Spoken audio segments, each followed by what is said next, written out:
Hello everyone. तो आज का हम लोग का टॉपिक है इक्विवेलेंट वेट और ग्राम इक्विवेलेंट। तो मैंने मेरी पिछली वीडियो में atomic number, mass number, isotope, isotones, isoelectronic species इस पे मैंने नोट बनाई थी। ये वाला जो है इसमें मैंने इक्विवेलेंट वेट और ग्राम इक्विवेलेंट ये दो टर्म मैंने डिस्क्राइब किया है। Equivalent weight of an element वो डिनोट होता है bye its atomic weight divided bye it's valency.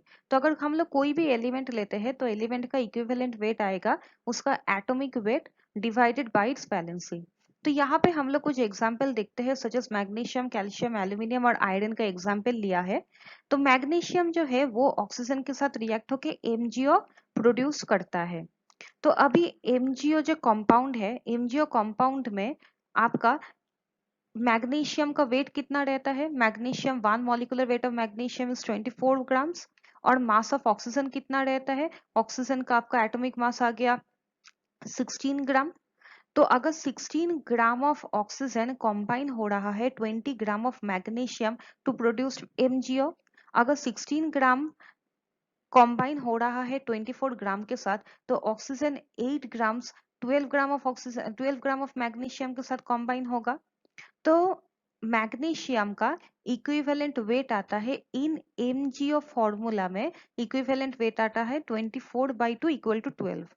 Similarly calcium, calcium oxygen के साथ रिएक्ट होता है CaO। तो CaO में कितना रहता है? वन एटम ऑफ कैल्शियम रहता है and one atom of oxygen रहता है। तो कैल्शियम का जो मास है CaO में दैट इज 40 ग्राम्स और ऑक्सीजन का है मास है 16 ग्राम। तो 16 ग्राम कॉम्बाइन हो रहा है 40 ग्राम के साथ। तो 40 ग्राम जो कैल्शियम है that is combining with 16 gram of oxygen to produce CaO। तो 8 ग्राम के साथ कॉम्बाइन होगा 40 डिवाइडेड बाई 2 इक्वल टू 20। तो अगर देखते हैं कि कैल्शियम का जो इक्विवेलेंट वेट है इन कैल्शियम ऑक्साइड वो आता है आपका 40/2 equal to 20। Similarly aluminium, aluminium का फॉर्मूला, एल्यूमिनियम जब ऑक्सीजन के साथ रिएक्ट होकर एल्यूमिना प्रोड्यूस होता है तो उसका फॉर्मूला है Al2O3। तो आपका एल्यूमिनियम कितना रहता है Al2O3 मॉलिक्यूल में? 27 into 2 that is 54 and mass of oxygen कितना रहता है? 16 इंटू 3 दैट इज 48। तो 54 grams of aluminium is combining with 48 grams of oxygen to produce one molecule of alumina। तो 8 ग्राम के साथ कितना मास ऑफ एल्यूमिनियम रिएक्ट करेगा, कॉम्बाइन करेगा? तो 8 ग्राम के साथ कॉम्बाइन होगा 54 divided by 6 equal to 9 gram of aluminium. तो this is the main theory by which we can find the equivalent weight of the element present in a compound। और अगर आप शॉर्टकट लेते हैं या फिर ये फॉर्मूला लेते हैं कि एटॉमिक वेट बाई वैलेंसी, तो आप देखते हैं कि मैग्नीशियम मेटल का atomic mass is 24 gram and valence is 2, therefore equivalent weight is 24/2 equal to 12। Similarly calcium का आता है आपका जो atomic mass आता है 40 and the valence is 2, it is also giving 40/2 equal to 20। Similarly aluminium is 27 grams and its valence is +3। तो aluminium का equivalent weight आता है 27 divided by 3 equal to 9 grams. And again by this formula by actual definition में क्या रहता है? Actual definition में रहता है कितना grams of element that with combine with 8 grams of oxygen. तो यहाँ पर भी हम लोग देखते हैं कि अगर 8 ग्राम ऑफ ऑक्सीजन के साथ 9 gram of aluminium is combining to produce one molecule of alumina. Similarly यहाँ पे देखिए Fe+O2 इक्वल टू FeO। तो FeO यहाँ का इस FeO का वैलेंस कितना रहता है? ऑक्सीजन का है -2 और इसका है +2, FeO का है +2। Similarly FeO by the definition हम लोग देखते हैं Fe is present is 56 gram, oxygen is present is 16 gram, therefore equivalent weight is 56 divided by 2 equal to 28 grams। And again by the equivalent weight definition, atomic weight is 56 gram, valence is 2 in FeO, then the equivalent weight is 56 by 2 equal to 28. Similarly Fe plus oxygen जब ये combine होके Fe2O3 बनता है तब क्या होता है, इसका जो वैलेंसी रहता है that is +3, because +3 into two equal to +6 and oxygen का रहता है -2 इंटू 3 इक्वल टू -6, तो Fe का हो जाता है यहाँ पे +3। तो Fe2O3 बाय डेफिनेशन क्या रहता है, इसमें Fe रहता है 56 into two equal to 112, oxygen रहता है 16 इंटू 3 इक्वल टू 48। तो क्या होता है 48 is combining with 112 grams of Fe, तो 8 ग्राम कितने ग्राम के साथ कॉम्बाइन होगा 112 by 6 equal to 18.67 gram, and again by this definition atomic weight by valency is +3 in Fe2O3 and atomic weight is 56, तो यहाँ से भी मिल जाता है 18.67। So before directly going into this is formula atomic weight by valency, at first find the valency of that element in that compound। तो सबसे पहले जो, क्योंकि देखिए यहाँ पे जो Fe का था, Fe का it is having a variable valency, in FeO it is having a +2 valency and Fe2O3 it is having a +3 valency। तो हमेशा at first you try to find the valency of that element in that compound and then you can find the atomic weight by valency equation। Next आता है आपका equivalent weight of ion in solution of ionic compound. The compound क्या होता है, dissociate होता है into positive और negative ions में।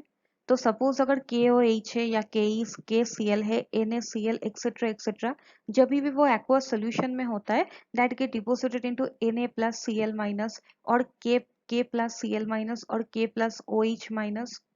तो KOH जो है डिसोसिएट होता है 1 K+ ion and 1 OH- ion. अभी 1 mole of K+ will replace 1 mole of H+ in a chemical reaction। तो देखते हैं KOH when combining with HCl it is producing KCl plus H2O।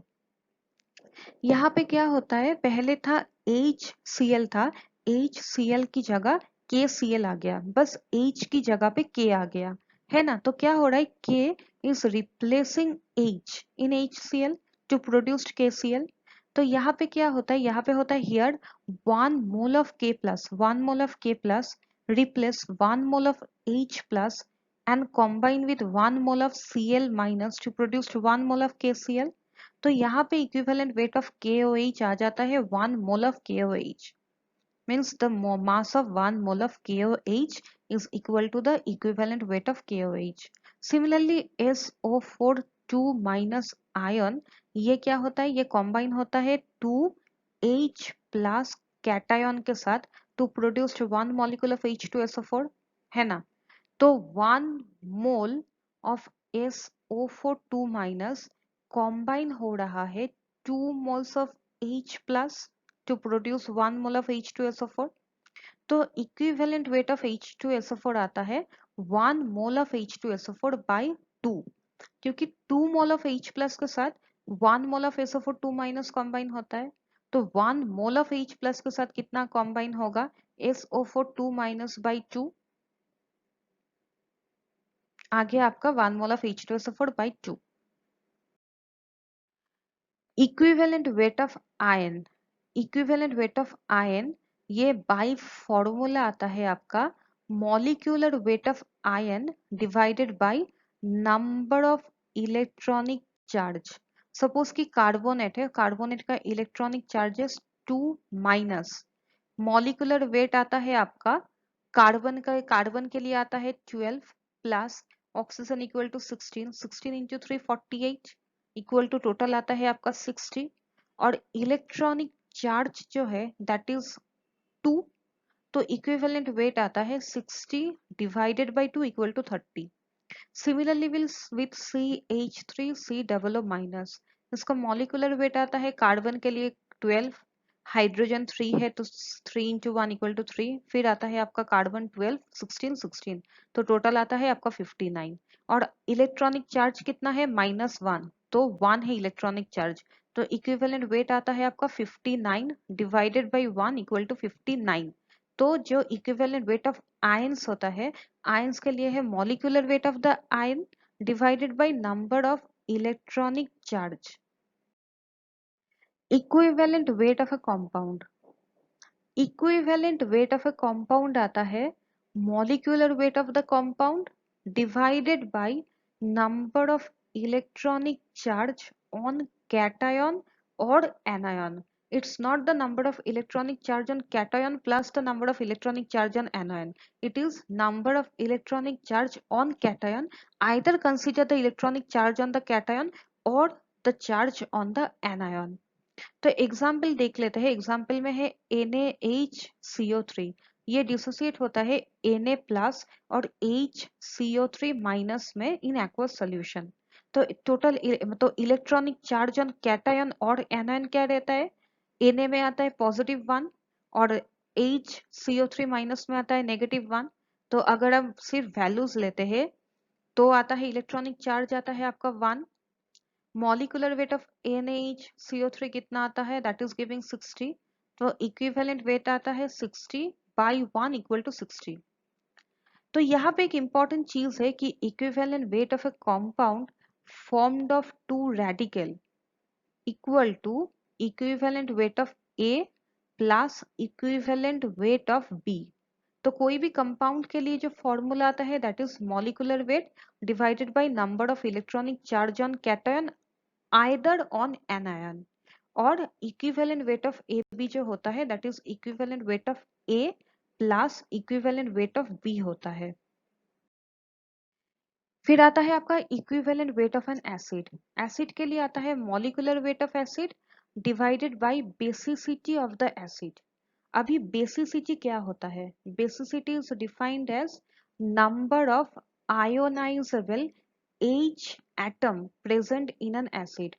Ionisable H atom क्या होता है कि suppose कि H2SO4 जब एक्वस सोल्यूशन में होता है तो वो डिसोसिएट करके 2H प्लस कैटायन और 1SO4 2 माइनस एनायन प्रोड्यूस करते हैं।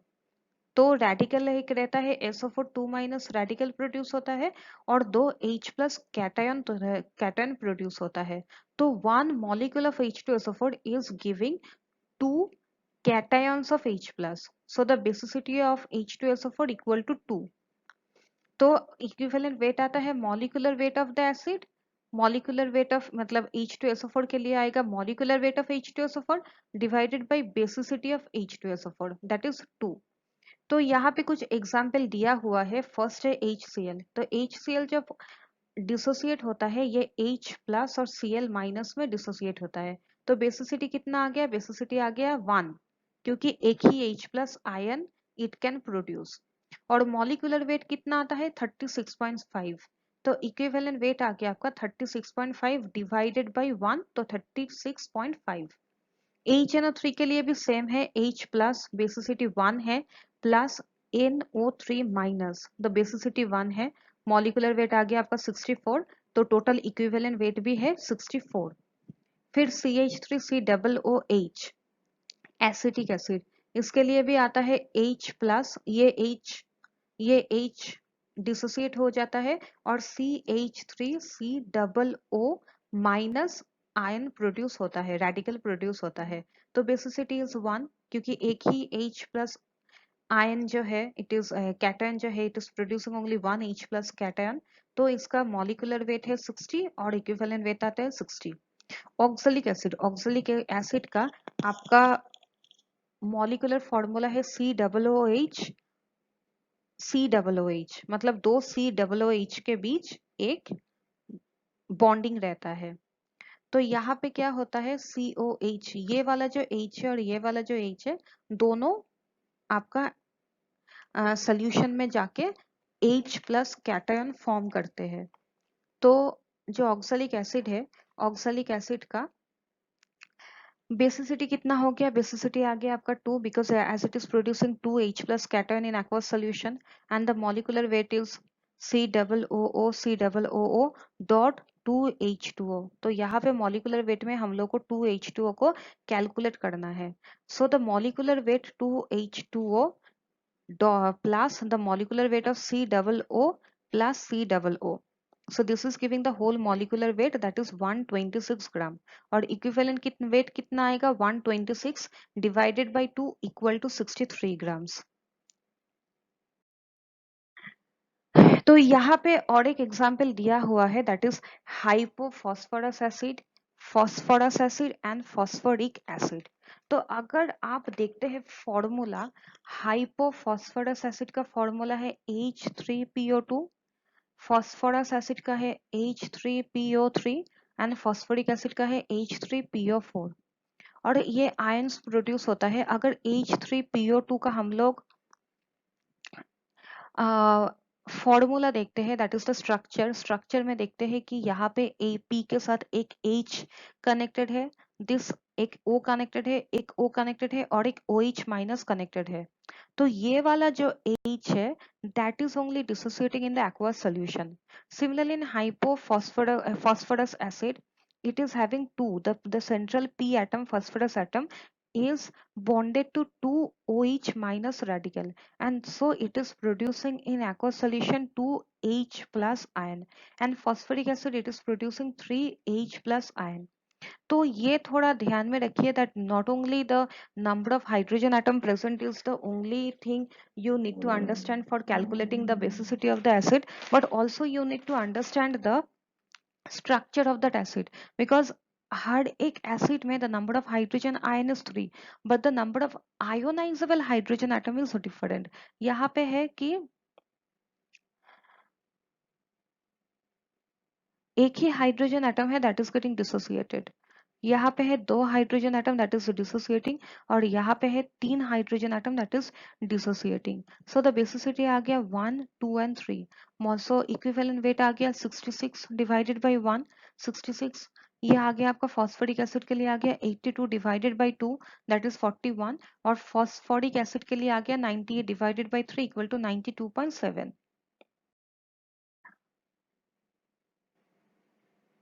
फिर आता है आपका equivalent weight of the base. तो बेस का जो इक्विवेलेंट वेट है that is also molecular weight of the base divided by acidity of the base. So जैसे एसिड का बेसिडिटी रहता है the number of ionisable H plus ion it can produce in aqueous solution. Similarly, the acidity of the base is defined as the number of ionizable OH minus ion present in an acid। तो suppose कि अगर हम लोग sodium hydroxide लेते हैं NaOH, तो उसका acidity है 1 because it is only producing 1 OH minus radical in aqueous solution। For calcium hydroxide CaOH whole 2, it is having 2 OH minus in aqueous solution, so its acidity is 2। For aluminium hydroxide AlOH whole 3, AlOH whole 3 के लिए आपका OH minus ions that is 3 ionizable OH minus ions are present, so its acidity is 3। फिर अभी आता है equivalent weight of an oxidising और reducing agent. सबसे पहले हम लोग देखते हैं कि what is a redox reaction. Redox reaction में क्या होता है, एक रिडक्शन होता है और एक ऑक्सीडेशन होता है। So one oxidation will occur and one reduction will occur. तो यहाँ पे हम लोग एक एग्जाम्पल लिया है कि Fe2 plus plus Ce4 plus giving Fe3 plus plus Ce3 plus. तो अगर हम लोग कंसीडर करते हैं Fe2 plus and Fe3 plus, तो Fe2 प्लस जो था वो लूजेस 1 इलेक्ट्रॉन, एक इलेक्ट्रॉन लूज करके Fe3 प्लस फॉर्म होता है। क्योंकि Fe2 प्लस में क्या होता है, plus 2 is the oxidation state, मतलब ये प्लस 2 पॉजिटिव है, मतलब 2 इलेक्ट्रॉन कम है Fe2 प्लस में। और Fe3 प्लस में क्या है, 3 इलेक्ट्रॉन कम है। Fe2 प्लस में 2 इलेक्ट्रॉन कम है, Fe3 प्लस में 3 इलेक्ट्रॉन कम है। तो Fe2 प्लस जब और एक इलेक्ट्रॉन छोड़ देगा तो it will produce Fe3 plus. तो Fe2 प्लस एक इलेक्ट्रॉन लूज करके Fe3+ फॉर्मेशन होता है। सिमिलरली Ce4+ में क्या है, 4 इलेक्ट्रॉन कम है, और Fe3+ में क्या है, Ce3+ में क्या है, 3 इलेक्ट्रॉन कम है। तो Ce4+ कम क्या करेगा, एक electron gain, it will gain 1 electron to produce Ce3+. So Fe2+ loses 1 electron to form Fe3+, and Ce4+ gains 1 electron to form Ce3+. So oxidation is the loss of electron. Suppose Fe2+ is losing 1 electron to form Fe3+, so it is undergoing oxidation reaction. And Ce4+ it is gaining 1 electron and forming Ce3+. So it is losing 1 electron. So gaining of electron is known as oxidation, and losing of an electron is known as reduction. So this is, so always keep this in your mind, that oxidation equal to loss of electron, reduction equal to gain of electron. Now equivalent weight equal to molecular weight of the compound divided by number of electron transferred in redox reaction. So considering this reaction, that Fe2+ plus Ce4+ give Fe3+ plus Ce3+, here the number of electron transferred occur equal to 1, because Fe2+ and Fe3+, 1 electron lost to produce Fe3+, and here 1 electron gained to produce Ce3+. So the total electron transferred in this reaction equal to 1. So the equivalent weight of any compound, if we consider the equivalent weight of any 4 of this compound, that will give the molecular weight of that compound divided by the number of electron transferred in this redox reaction. So the equivalent weight equal to molecular weight of compound divided by change in oxidation number in redox reaction. So either you can consider the number of electron transferred हो रहा है, or the change in the oxidation state. Suppose in Fe2+, it is that the oxidation state is +2, and here it is +3. So change in oxidation state equal to +1. So either you can consider the +1, the change in the oxidation state in the redox reaction, or you can consider the number of electron that has transferred during this oxidation redox reaction. So here the example is equivalent weight of an oxidizing or reducing agent K2Cr2O7 plus 14H plus 6 electron minus, it is giving 2K plus 2Cr3 plus 7H2O. So we have to find the equivalent weight of K2Cr2O7. So the first step of solving this numerical is, first step is, at first we have to find the oxidation state of chromium in K2Cr2O7. K2, oxidation state of potassium is fixed +1, oxygen is fixed -2.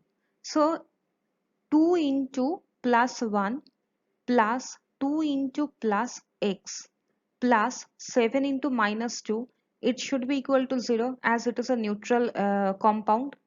So solving this equation, we gives the value of x equal to 6. The oxidation state of chromium equal to 6. 2 into +1 plus 2 into x plus 7 into -2 equal to 0. From this we get x equal to 6. So the oxidation state of chromium equal to 6. Now the equivalent weight of K2Cr2O7 equal to molecular weight of K2Cr2O7 divided by the number of electron transferred. So here we can see, either we can consider the oxidation state, or we can consider the number of electron that has transferred. So in this reaction already it is shown the number of electron transferred is 6. And here we have also find the oxidation state of chromium equal to 6. So the equivalent weight equal to its molecular weight divided by its oxidation state, or the number of electron transferred, 6, equal to 49. Now आता है after equivalent weight, that is gram equivalent. Gram equivalent is defined as the quantity of an element, group or compound that has a mass in gram equal to its equivalent weight. तो suppose कि equivalent weight of magnesium 24 grams है, so 24 grams of magnesium equal to 1 gram equivalent, और 48 grams of magnesium कितना आता है, 48 divided by 24 equal to 2 gram equivalent. तो suppose कि एक मास आपके पास है, that is a mass m is present, So we have to calculate the number of gram equivalent present in present in that mass.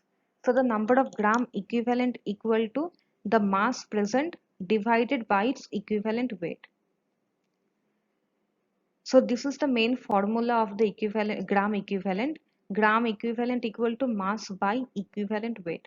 तो always remember जो equivalent weight होता है that is in gram और जो gram equivalent होता है that is in number. So keep this always in your mind. Equivalent weight is in gram. Gram equivalent is in number. The relation between mole and gram equivalent. अभी क्या है? The equivalent weight is given by molecular weight by valence factor. Now the valence factor for an element equal to the element is its valency. For the acid it is the basicity of the acid. For the base it is the acidity of the base, etc, etc. So considering all that in one, we have considered it as a valence factor. Gram equivalent क्या होता है? Gram equivalent is given by mass by equivalent weight equal to mass divided by, now we can get that equivalent weight equal to molecular weight by valence factor. From here we get equivalent weight equal to molecular weight by valence factor. Gram equivalent equal to mass by equivalent weight equal to mass divided by molecular weight by valence factor, or we can say mass into valence factor divided by molecular weight. Now the number of mole present in given mass of element equal to mass by molecular weight. So the gram equivalent equal to mass into valence factor by molecular weight, or mass by molecular weight into valence factor, or equal to moles into valence factor. So equivalent weight जो कि था molecular weight by valence factor equal to moles into valence factor. So always keep that in this mind. Equivalent weight equal to mole into valence factor. So the valence factor for the element के लिए क्या होता है? valency. Ions के लिए charge on that ion. Compound के लिए charge on cation और anion. Acid के लिए होता है basicity of the acid. Base के लिए होता है acidity of the base. और redox reaction के लिए क्या होता है? Number of electron transferred in redox reaction. Now the gram equivalent concept. So here we are considering two molecules of H2 is reacting with one molecule of oxygen to produce two molecules of water. So if we consider the molecule of the mole, so 2 moles of hydrogen reacting with 1 mole of oxygen to giving 2 moles of water. Or we can say by considering the weight, it is 4 grams of hydrogen, it is reacting with 32 grams of oxygen to give 36 grams of water. So the coefficient of balanced equation क्या आएगा? It is 2:1:2. If we consider the mole or the molecular weight which are required during balancing of the equation. Now what is coefficient of balanced equation? ये जो equation है 2H2 plus oxygen is giving 2H2, यहाँ पे 2, 1 और 2, that is the coefficient of balanced equation. मतलब 2 mole or 2 molecule of hydrogen reacting with 1 mole or 1 molecular oxygen to produce 2 mole or 2 molecular 2 molecules of water. तो ये एक balanced equation है और 2, 1 और 2 जो है that is coefficient of balanced equation. तो कोएफिशिएंट ऑफ बैलेंस्ड इक्वेशन में वेट कंसीडर नहीं होता है, ओनली मोल्स और मॉलिक्यूल कंसीडर होता है. नाउ द मॉलिक्यूल और द मोल रेशियो आ गया तुम्हारा 2:1:2. अगेन वेट रेशियो आता है 4:32:36, आता है 1:8:9. Equivalent weight of H2 oxygen and water are 1:8:9. तो जब हम लोग कोई इक्वेशन लेते हैं and we are getting the mass which are involve, mass of each species which is involved in this chemical reaction, and we take a ratio of that mass, then we get the equivalent weight of the reactant and the product in that chemical reaction. Now considering the mass, the molecular weight of H2 कितना आता है 18 grams, amount of H2 present 2 grams, amount of oxygen present is 16 grams. Equivalent weight of H2 oxygen and H2O कितना आता है 2 is to 16 is to 8. ये कैसे आता है? This one is H2O. Again we are considering one molecule of H2O. One molecule of H2O में क्या होगा? इसका molecular weight is 18 ग्राम.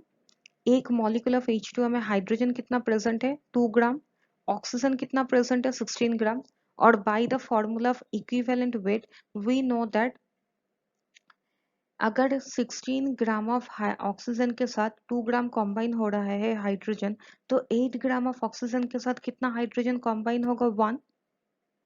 तो रेशियो कितना, तो equivalent weight of hydrogen oxygen और H2O कितना आ गया 2:16:18 और 1:8:9. Mole concept depends on the coefficient of balanced chemical equation. Equivalent weight concept is independent of coefficient of balanced chemical reaction equation. It is dependent on the mass and the coefficient both. So यहाँ पे है कि क्या क्या point we have to remember. First is the equivalent weight of an element, atomic weight by valency. Ion के लिए molecular weight of the ion by number of electronic charge. Equivalent weight of compound के लिए आता है molecular weight of compound by number of electronic charge on cation or anion. Equivalent weight of acidity is equal to molecular weight by basicity of the acid. Equivalent weight of base equal to molecular weight by acidity of the base. Equivalent weight of oxygen reductant equal to molecular weight of compound divided by number of electron transferred in redox reaction.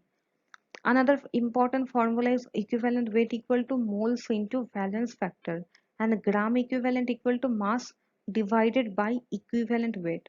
So if there is a mass present and you know the equivalent weight of that compound, so you can easily find what is the gram equivalent present in this mass. तो यहाँ पे दो question है. That first question is find the gram equivalent of CaCO3 dot 2H2. जब CaCO3 it is an compound and it dissociate into Ca2 plus and CO3 2 minus in aqueous solution, and water remain as a neutral compound. So the molecular weight of CaCO3.2H2 कितना आता है आप तुम्हारा 40 plus 12 plus 8 है 48 plus considering the molecular weight of the associated water that is 136, and equivalent weight कितना आएगा? Equivalent weight is number of molecular weight divided by the charge on the cation or on the anion, that is 2, that is 68 gram. Another question is calculate the equivalent weight of Fe2SO4 whole 3. So Fe2SO4 whole 3, SO4 2 minus and Fe2 3 plus, because 3 into minus 2 equal to minus 6, 2 into plus 3 equal to 6. So it is neutralizing. Plus 6 and minus 6 equal to 0. So charge on 1 Fe cation में आता है plus 3 and charge on 2 cation plus 6. अभी molecular weight of Fe2SO4 whole 3 equal to 55 into 2 plus sulphur के लिए आता है 3 into 32 plus 48 into whole into 3 equal to 399. अभी equivalent weight कितना आएगा? Equivalent weight आएगा आपका molecular weight divided by the number of charge on the cations और anions. अभी एक अगर cation होता Fe2 अगर एक होता तो divided by 3 होता, क्योंकि यहाँ पे Fe2 के ऊपर 2 है, Fe2 is 2, तो total cation equal two plus 3 into 2 equal to plus 6. So the equivalent weight equal to 393 and 399 divided by 6 equal to 66.65 gram per equivalent. तो ये आज का चैप्टर, आज का जो टॉपिक था वो यहीं पे खत्म होता है. फॉर फ्यूचर टॉपिक के लिए please like, subscribe and share my channel. Thank you.